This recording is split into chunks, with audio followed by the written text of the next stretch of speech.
Dave Schultz for 103.7 The Game at the Teague, where the Raging Cajuns defeat Ole Miss 9-5 in Game 1 of the Super Regional. The winner, of course, advancing to the College World Series. Raging Cajuns fell behind 3-0 and actually were trailing 3-2 without a base hit before Tyler Gerard put them on top with a big 3-run home run. Felt pretty good. So far, it's one of the biggest, but I mean, you never know what can happen. It's kind of one of those things where I don't really think it's me, or it's whenever anyone in that situation could have done it. You know, it's not just me. It's not just this other person. The whole team can do stuff like that in big situations. I just felt we gave them too many opportunities, and that's what we talked about all week. Is to limit their opportunities, and if you do that, you obviously have a much better shot. I mean, we drop a fly ball. They score a run. We walk a guy, hit a guy, walk a guy to start the next inning. Those three guys scored. Then we walk a guy in. That was the next run. Then we don't field a bunt, give them an extra base runner.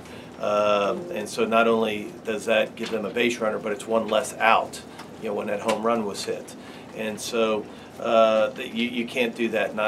You can't do that against most teams, but certainly not against that offense. There was a pair of Angels draftees on the mound tonight. Austin Robichaux picked in the 18th round, well after Ole Miss starter Chris Ellis picked up in the 3rd round by the Los Angeles Angels. But it was Robichaux sticking around through 7. Ellis only managed to go 2 1/3 innings for Ole Miss. They deserve all the credit today. I don't think I had my best stuff, but that's the good thing about this team. I can pitch without my best stuff, and they can still come back and win the game. Throwing strikes, I guess. Yeah, had a little trouble with that, so kind of got myself in a lot of trouble. His old man was getting, his foot on the top step of that dugout, so it was close. But he went back out, and really, I thought in the 3rd inning, he came back out with some intent with his fastball. And then when they started to come after him with the intent, he then mixed in the changeup and the same arm slot as the intent of that fastball. And then from that on, that really carried him through those innings. And so the first 2, he's so gangly, 6 feet 6 inches. Sometimes it takes him a little while to get into his arm slot and get into his rhythm. Once he gets into his rhythm and he finds his arm slot, and that changeup starts coming out of that arm slot that fastball is, he's so much better of a pitcher, and I think he just couldn't find that slot. Mississippi State did a good job of keeping him uncomfortable. I mean, Ole Miss kept him uncomfortable, and they almost broke him. They really did, and we let him go back out. He went back out with some intent, and that was huge that he carried us all the way to play. But I'd like to give the credit to Louisiana Lafayette. I thought they played very well tonight.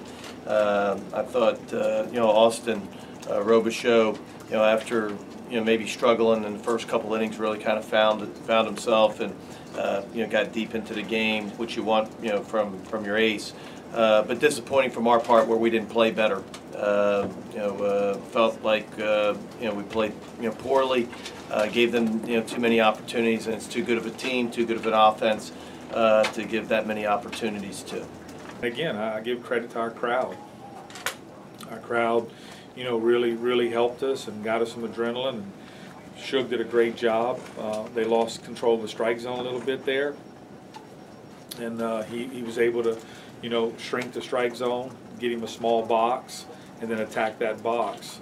And once the pitch got in that box, he hit it out of the ballpark. So that was kind of the thing that really got us going from that point on. So again, I give credit a lot to our crowd. They've really helped us through the regional, and they've really helped us in this Game 1 of the Super Regional.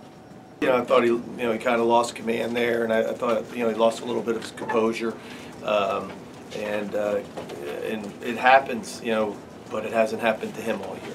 And you see it a lot, from guys that sometimes they just, all of a sudden lose their rhythm. And but fortunately, one of the reasons that we're at where we're at is, our 3 guys don't do that.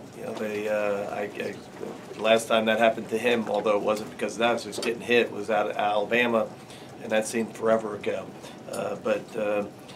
He just, I think, lost his rhythm, couldn't get the ball back into the strike zone. Raging Cajuns can punch their ticket to Omaha with a victory on Sunday night at 8 p.m. It'll be Carson Baranek on the mound for the Raging Cajuns against Christian Trent for Ole Miss. Once again, your final score from the Teague: the Raging Cajuns defeat Ole Miss in Game 1 of the Super Regional 9-5. For 103.7 The Game, I'm Dave Schultz.